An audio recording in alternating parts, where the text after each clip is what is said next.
Buenos días, buenas tardes o buenas noches, dependiendo de en qué rincón del tiempo y del espacio nos estés escuchando. Esto es Ecos del Más Allá, un podcast donde el pasado no está dormido, solo está esperando a ser escuchado. Aquí cada historia es un eco que viaja desde las raíces más profundas de nuestras culturas y cada leyenda es una puerta que nos conecta con lo que fuimos y quizá con lo que aún somos. Hoy nos vamos a sumergir en un viaje por las leyendas de las culturas antiguas de México, culturas que no solo dejaron ruinas, templos o códices, sino también susurros, símbolos y relatos que se quedaron flotando en el aire. Relatos que si uno se detiene a escuchar todavía tienen mucho por decirnos. En este episodio vamos a hablar de las leyendas que han viajado siglos a través de la voz de nuestros pueblos originarios. Historias que vienen de culturas como la tolteca, teotihuacana, olmeca, mexica, maya, totónaca, zapoteca, purépecha y mixteca. Leyendas llenas de dioses, criaturas, sabiduría y también de preguntas que aún no tienen respuesta. Y para compartir este recorrido entre el mito y la memoria, hoy están con nosotros Amy, Zoe, Daira, Alondra y Aymar. Así que ponte cómodo, abre tu mente y deja que las voces del pasado te envuelvan, porque en Ecos del Más Allá, lo antiguo no se ha ido, solo está esperando a que alguien lo escuche. Primera historia que vamos a narrar es El último suspiro de Quetzalcóatl, proveniente de la cultura tolteca.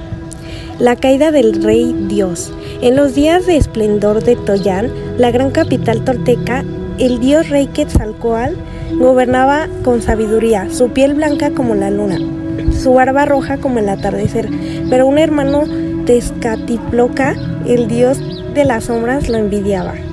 Una noche Tezcatlipoca se disfrazó como un mercader y le ofreció a Quetzalcóatl un espejo. Al mirarse, el rey Dios vio por primera vez su propia mortalidad, arrugas con cansancio, decadencia. Luego le dio pulque, la bebida de los dioses.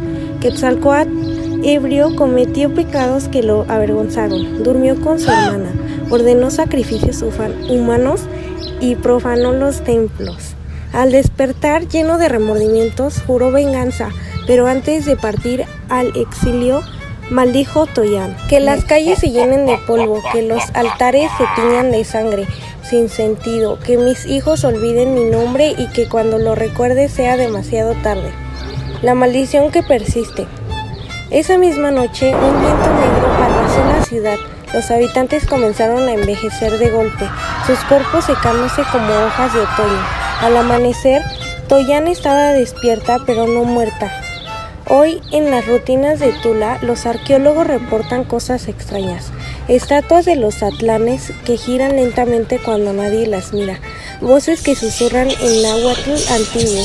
En los túneles subterráneos, figuras altas y pálidas, con ropajes de plumas que observan desde las pirámides al atardecer. En 1991, un grupo de investigadores desapareció, solo uno fue encontrado, enloquecido, garabateando en un cuaderno. Él regresó, trae el espejo, no miren su reflejo. Se dice que cuando el quinto sol termine, Quetzalcóatl volverá, pero no como un salvador, sino como un dios vengativo, listo para reclamar el mundo. En 2010, un equipo de arqueólogos descendió con luces y cámaras, a 100 metros de profundidad. Hallaron ofrendas de jade, espejos de obsidiana y huesos humanos recientes.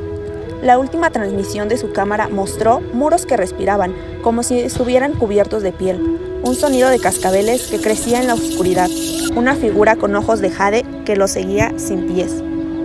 Al día siguiente los encontraron, vivos pero cambiados, piel escamosa y caliente al tacto, lenguas bífidas, murmurando en una lengua que ningún lingüista reconoció. Los guardianes de Teotihuacán dicen que el túnel no debe abrirse de noche, porque es cuando Xiuhtcoatl se alimenta. Quien entra no siempre sale, y si sale ya no es humano. Hoy el túnel está sellado, pero a veces, en noches sin luna, se escucha un rugido desde las profundidades, como si algo enorme se estuviera moviendo, esperando. Las cabezas que cantan. Las 17 cabezas olmecas no son retratos de gobernantes, son prisiones. Los antiguos chamanes creían que al morir el alma de un rey podía convertirse en un nahuatl, un espíritu animal. Pero si el rey era malvado, su nahual era encerrado en piedra, para que no aterrorizara al mundo. En la Venta, Tabasco, los lugareños cuentan que en noches de luna llena, las cabezas abren los ojos y cantan un canto dulce y como el lamento de una madre. Quien lo escucha siente una necesidad irrefrenable de acercarse. Al tocar la piedra, la cabeza gira lentamente para mirarlo. En 1987, un turista alemán se perdió en la jungla. Lo encontraron abrazado a una cabeza olmeca, con los oídos sangrando. Murió gritando: "Dentro de la piedra están vivos, ellos me llaman". Desde entonces, en ciertas fechas, aparecen nuevas cabezas en la selva, con rostros demasiado modernos. La cuarta lectura es La maldición de Moctezuma y el gemido de la noche, de la cultura de los mexicas. Cuando los españoles derribaron el templo mayor de Tenochtitlán, no solo destruyeron un edificio, rompieron un sello. Bajo los cimientos, en una cámara oculta, los sacerdotes mexicas habían encerrado algo que ni siquiera los dioses querían liberar. Moctezuma consultó a sus adivinos antes de la llegada de Cortés. Le mostraron una visión. Un ser sin rostro, vestido de plata, vendrá del este, traerá muerte, pero también despertará a Tlaltecutli, la tierra hambrienta. El emperador, aterrado, ordenó sellar el acceso al inframundo, bajo el templo, pero los conquistadores, al excavar, liberaron algo que no deberían haber tocado. En 1978, durante las excavaciones del Templo Mayor, unos obreros descubrieron un pasadizo secreto. Los que hallaron los dejó traumados. Paredes descubiertas de piel humana, aún fresca. Un altar negro donde el aire olía a carne podrida y copal. Huellas de garra en el suelo, como si algo enorme hubiera estado arrastrándose por ahí. Pero lo peor fue el sonido. Desde entonces, los guardias nocturnos reportan un lamento femenino que viene de las ruinas, sombras que se mueven contra las paredes aunque no hay luz, manos huesudas que emergen de los pozos de ofrendas arrastrando cosas hacia abajo. En 2017, un turista grabó un video donde entre las ruinas se veía una figura blanca, sin rostro, gateando como una araña. Cuando revisaron el metraje, descubrieron que no estaba reflejada en los charcos del agua. Los mexicas creían que el mundo ya había terminado 4 veces. Ahora algo bajo la Ciudad de México espera la quinta. Cada 21 de junio, en el Templo Mayor, las ofrendas desaparecen y en los túneles del metro a veces los pasajeros escuchan un susurro en náhuatl. Ya casi es hora. Quinta leyenda, el sacrificio de los voladores que nunca cayó, proveniente de los totonacas. El origen sagrado del ritual. En la antigua ciudad de El Tajín, los sacerdotes totonacas realizaban el ritual de los voladores para pedir a los dioses que el sol no dejara de girar. 4 hombres, atados con gruesas cuerdas de fibra de maguey, se lanzaban desde un poste de 30 metros de altura, girando 13 veces, una por cada ciclo del cielo. Pero hubo una vez en el que el ritual no terminó como debía. La quinta cuerda. Cuentan que en el año 1300 después de Cristo, durante una sequía extrema, los sacerdotes decidieron realizar un ritual de emergencia. En el lugar de 4 voladores, enviaron 5. El quinto no llevaba cuerda. Al comenzar la danza, los 4 voladores giraron, pero el quinto se quedó de pie en la plataforma, con los brazos extendidos hacia el cielo. La música de la flauta y el tambor se volvió distorsionada, como si alguien estuviera tocando al revés. De pronto, el quinto hombre saltó, pero no cayó. Lo que vieron los testigos. Los espectadores juraron que el quinto volador quedó suspendido en el aire, como si algo invisible lo sostuviera. Sus ojos se volvieron completamente negros. De su boca salió un enjambre de mariposas negras, mensajeras de Micantecutli, el dios de la muerte. Luego se desintegró en el aire, dejando solo un hilacho de sangre flotando. La maldición del volador perdido. Desde entonces, en Papantla, cuando los voladores realizan su danza, a veces se cuenta un quinto silbido en el viento. Los más viejos dicen que si miras el cielo durante el ritual, puedes ver una figura oscura girando, sin cuerda, sin fin. En 1999, un turista grabó un video donde entre los 4 voladores se veía una sombra adicional. Cuando lo analizaron, descubrieron que la figura no tenía rostro, solo una boca abierta en un grito silencioso. Esta leyenda se titula El demonio de Xibalba y el hombre sin rostro, proveniente de la cultura maya. En las ruinas de Palenque, bajo el templo de las inscripciones, yace la tumba del gran rey Pacal el Grande. Pero hay un secreto que pocos conocen. Antes de su muerte, Pacal ordenó sellar otro recinto, uno que no aparecía en los códices.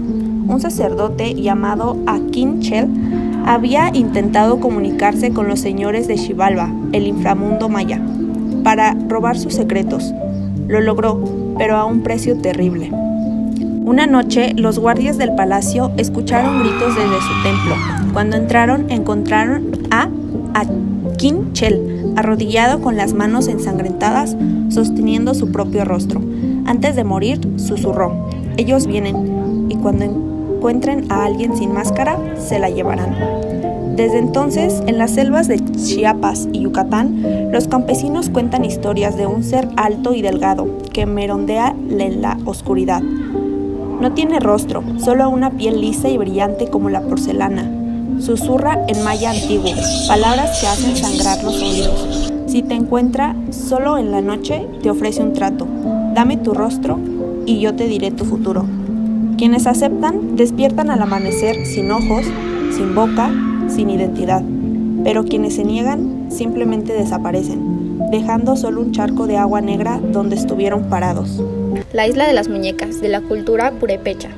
En el lago de Pátzcuaro, Michoacán, hay una pequeña isla donde cientos de muñecas mutiladas cuelgan de los árboles. La leyenda dice que en los años 50, un hombre llamado Julián encontró el cuerpo de una niña ahogada. Esa noche escuchó risas y pasos en la orilla.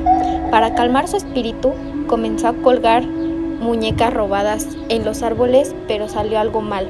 Los pescadores cuentan que las muñecas mueven los ojos cuando pasas enfrente a ellas.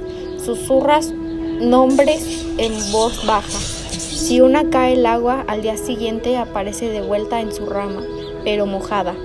En 2016, un youtuber se quedó a pasar la noche en la isla para grabar un video de terror. Su cámara captó esto. A las 3 de la mañana, las muñecas comenzaban a reír en sincronía. A las 3:50, algo salpicaba en el agua, como si alguien estuviera nadando hacia la isla. 3:30, se escucha un grito desgarrador. Al amanecer, lo encontraron ahogado en la orilla, con una muñeca de porcelana, abrazada a su pecho.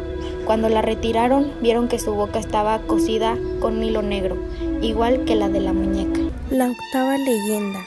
Tula, la leyenda de la serpiente emplumada, de la cultura zapoteca.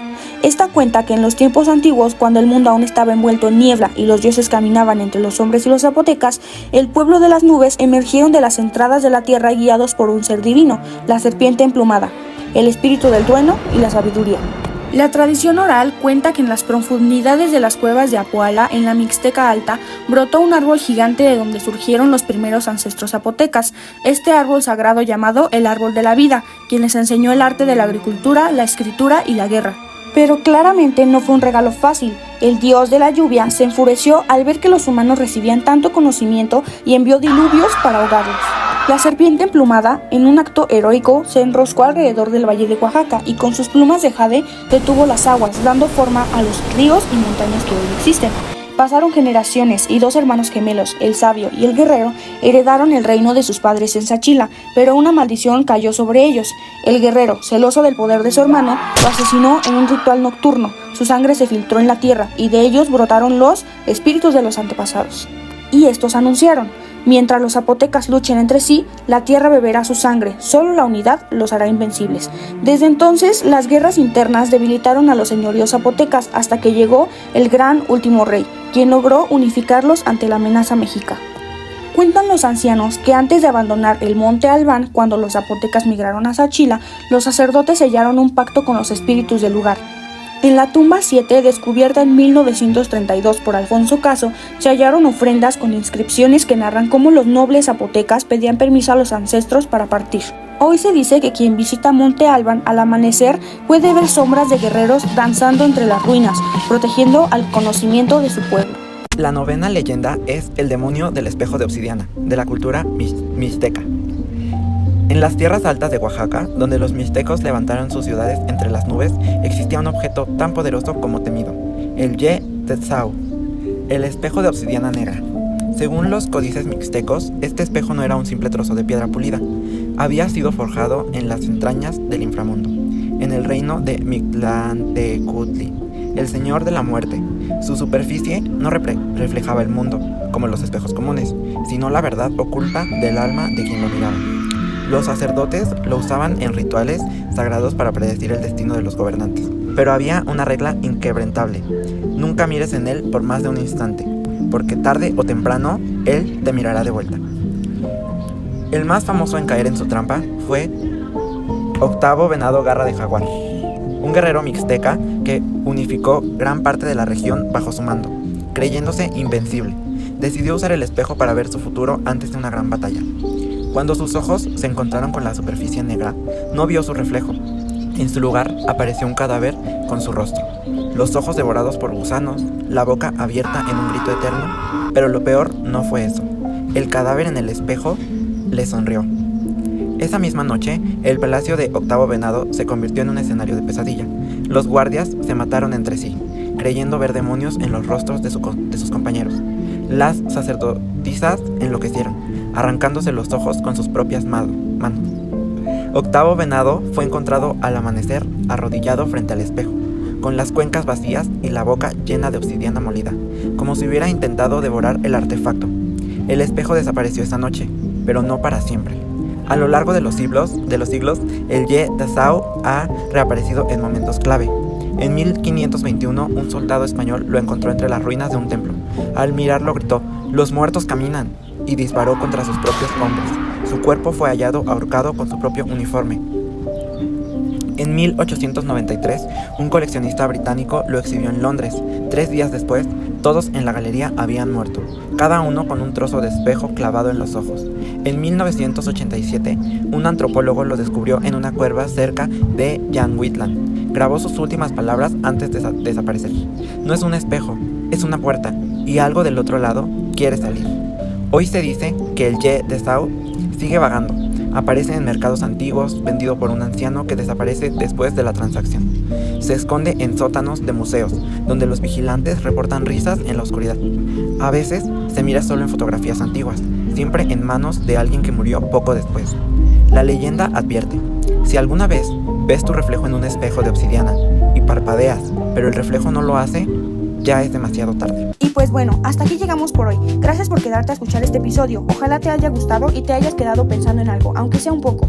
Estuvo muy padre compartir esto con Emi, Zoe, Daira, Alondra y Aymar. Gracias por estar aquí, por sus voces y por echarle ganas. Si te gusta esto, ya sabes, síguenos en redes para que no te pierdas los próximos episodios. Estamos como Ecos del Más Allá. Y si te gustó, compártelo con alguien que también disfrute de todo esto. Nos escuchamos la próxima. Cuídate mucho y que descanses si ya es noche, o que tengas buen día si apenas vas comenzando.